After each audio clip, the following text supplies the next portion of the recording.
Saat ini kita akan membahas topik tentang pajak dan fungsi pajak yang ada di dalam bab pajak dalam perekonomian nasional.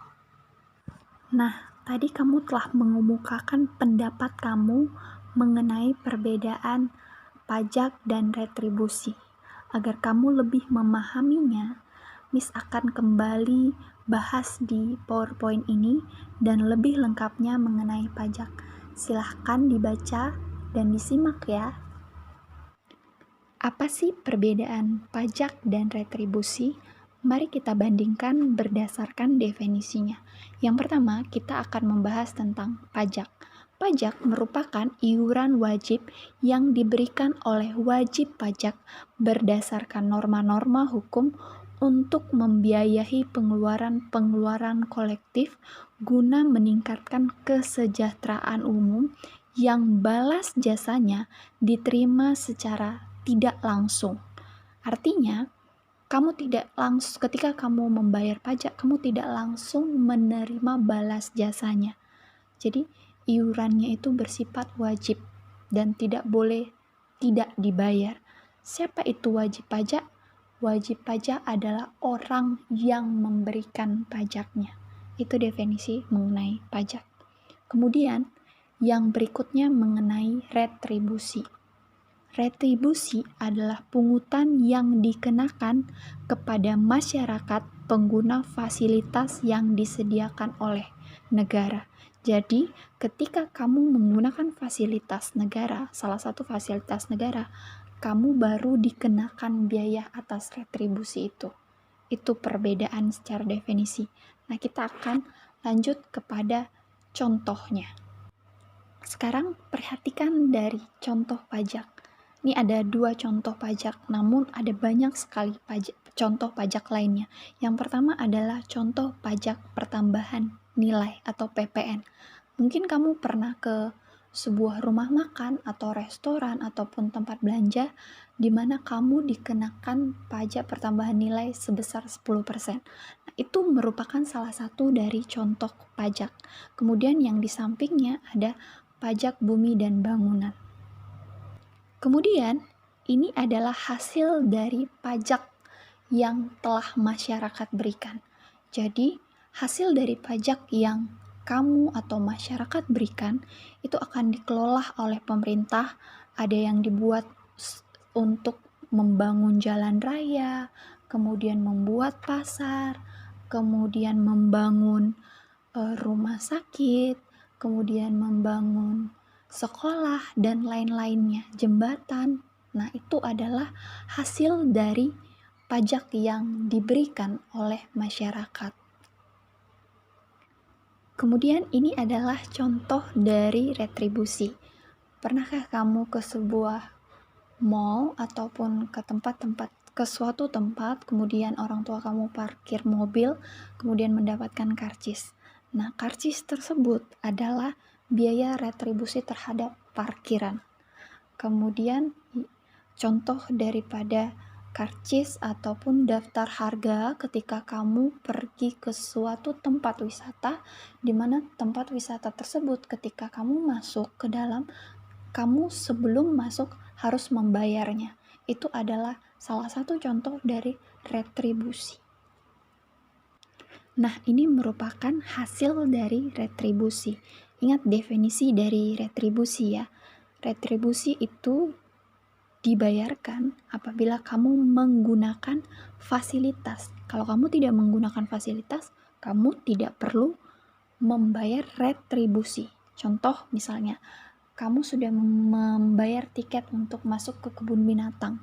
Otomatis kamu bisa masuk ke kebun binatang. Atau misalnya kamu pergi ke bandara. Sebelum kamu masuk bandara, sebelum kamu masuk jalan tol bandara, kamu akan dikenakan biaya kan? Nah, itu adalah retribusinya, kemudian retribusinya itu adalah biayanya, kemudian hasilnya kamu bisa merasakan masuk ke dalam bandara ataupun jalan tol, seperti itu. Setelah kita melakukan perbandingan melalui definisi dan contoh dari pajak dan retribusi, kamu bisa menyimpulkan ataupun kita bisa menyimpulkan bersama bahwa pajak wajib dibayarkan dan hasilnya tidak langsung dirasakan dan terlihat saat membayar iuran pajak. Contohnya adalah jalan raya, kemudian pasar, kemudian fasilitas umum, dan lainnya. Sementara retribusi pungutan yang dikenakan apabila kamu menggunakan fasilitas umum tersebut. Kalau tidak, kamu tidak perlu membayar retribusi. Sekarang kita masuk kepada fungsi pajak. Nah, sebelum kita masuk kepada fungsi pajak, tahukah kamu apa itu arti dari fungsi pajak? Ya, fungsi pajak adalah kegunaan dari pajak tersebut. Oke. Nah, ada beberapa fungsi pajak. Yang pertama, sebagai sumber pendapatan negara. Tahukah kamu bahwa salah satu sumber pendapatan negara terbesar adalah pajak? Tahu nggak? Nah, dalam pemanfaatannya, seluruh penerimaan negara dari sektor pajak digunakan untuk membiayai penyelenggaraan roda pemerintahan dan kegiatan pembangunan. Bayangkan kalau tidak ada pajak, gimana coba mau bangun jalan raya? Gimana coba mau membangun fasilitas umum? Nggak bisa kan? Fungsi pajak yang kedua sebagai alat pemerataan ekonomi.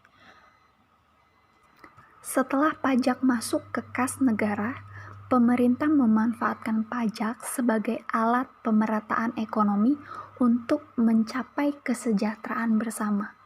Langkah pemerataan ekonomi tersebut dilakukan dengan mengatur kegiatan pembangunan secara merata ke seluruh wilayah. Selain itu, sifat pembangunannya pun lebih diarahkan kepada proyek-proyek peningkatan kesejahteraan rakyat dan fasilitas umum seperti jalan raya, telepon umum, puskesmas, gedung sekolah, dan fasilitas-fasilitas lainnya. Fungsi pajak yang ketiga yaitu sebagai pengatur kegiatan ekonomi. Dalam upaya mengatur kegiatan perekonomian masyarakat, pemerintah dapat melakukannya dengan cara mengeluarkan kebijakan perpajakan. Bentuk kebijakan pemerintah berkaitan dengan perpajakan yang pertama, menaikkan pajak impor dan membebaskan pajak ekspor dengan tujuan melindungi dan meningkatkan daya saing produksi dalam negeri. Tahu kan apa itu impor dan ekspor? Impor artinya adalah pembelian dari luar negeri ke dalam negeri, sementara ekspor adalah penjualan dari dalam negeri ke luar negeri. Jadi, untuk melindungi produk dalam negeri, pemerintah menaikkan pajak impor dan membebaskan pajak ekspor. Kenapa? Agar produk-produk dalam negeri bisa tetap bersaing dengan produk luar negeri. Kedua, melakukan pemungutan pajak penghasilan atas golongan yang berpenghasilan tinggi untuk meningkatkan keadilan sosial dengan jalan pemerataan pendapatan. Jadi, untuk masyarakat yang berpenghasilan tinggi atau tertentu akan dikenakan pajak. Nah, di pertemuan selanjutnya kita akan membahas nih mengenai jenis-jenis pajak. Yang ketiga, memungut tarif pajak yang rendah bagi perusahaan yang baru berdiri dan industri kecil, agar mereka dapat meningkatkan kemampuan memperluas usaha dan menyerap tenaga kerja. Fungsi pajak yang ketiga sebagai alat stabilitas perekonomian. Stabilitas maksudnya sebagai alat penormalan atau sebagai penstabil perekonomian. Pemerintah selalu berusaha melakukan stabilitas perekonomian negara, di antaranya dengan cara mengatur perpajakan. Apabila hal ini dilakukan, berarti pajak dapat menjadi alat stabilitas perekonomian. Contohnya, pemerintah melakukan kebijakan pajak yang rendah saat perekonomian cenderung mengalami penurunan. Hal ini perlu dilakukan karena dengan pajak yang rendah, para investor akan termotivasi untuk menanamkan modalnya sehingga perekonomian akan kembali meningkat. Sebaliknya, untuk menekan laju inflasi, pemerintah menaikkan pajak atas perusahaan atau pajak pribadi. Contoh lainnya adalah yang kita ketahui saat ini. Karena pandemi virus corona, pemerintah mengatur perpajakan dengan menunda atau memperpanjang batas pembayaran pajak. Ini dilakukan agar seluruh masyarakat atau seluruh wajib pajak tetap membayarkan pajaknya. Sekian pertemuan kita hari ini, sampai jumpa di pertemuan selanjutnya. Selamat belajar!